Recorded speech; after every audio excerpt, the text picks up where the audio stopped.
Un test de sport? Tu fais du sport? Oui. Ouais. Test de sport, c'est le luc léger, de la course à pied. Ça te parle, ça? De plot, il se passait de 20 mètres. Exactement. Au bip, je suis sur le plot. Plus le bip accélère, plus j'accélère. Ça, c'est pareil, il faut s'entraîner. Si tu arrives les mains dans les poches au test, ça va pas être bon.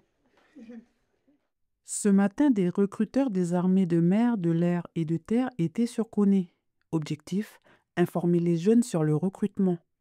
Abel, lui, s'intéresse à la marine et il est venu se renseigner. Ah, c'est bon, c'est clair. Il n'y a plus de questions, comment on fait ça, comment on fait ça. Alors c'est bon, ils ont tout dit, puis il faut juste que j'écoute, que je fais ça qu'ils ont dit, puis après c'est bon. La marine, comme l'armée de terre ou de l'air, recrute les personnes entre 17 et 30 ans. Les recrutements se font sans diplôme à partir du niveau 3e jusqu'au bac plus 9. Après, effectivement, en fonction du diplôme, en fonction du profil de la personne, on va être capable de les orienter vers telle ou telle filière de recrutement, telle ou telle porte d'entrée, pour que lui puisse accéder à ces types de formations différentes et récupérer de la connaissance, de la maîtrise dans sa spécialité, dans le métier qu'il va avoir choisi dans la Marine nationale.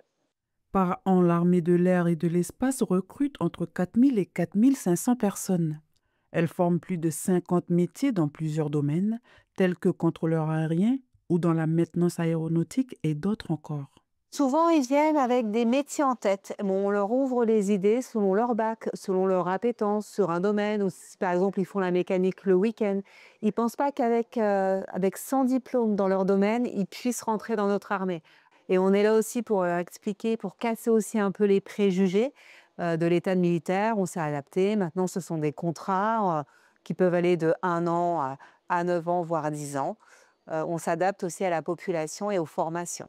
L'armée de terre, quant à elle, compte chaque année près de 16 000 nouvelles recrues, le plus important secteur de recrutement. Dans 17-18 spécialités différentes. Et dans ces spécialités-là, pardon, il y a aussi des sous-spécialités dans lesquelles ils peuvent aussi plus précisément s'orienter. Les métiers des armes, notamment l'artillerie, la cavalerie, l'infanterie, le génie et d'autres spécialités propres à l'armée de terre, mais aussi des spécialités dans le domaine technique, la logistique, la mécanique et éventuellement des électriciens et dans le domaine des travaux publics. Cependant, avant d'être formé à un métier dans l'armée, il faudra d'abord acquérir des savoir-faire de soldat. Le prochain rendez-vous à Koné est fixé à la fin du mois.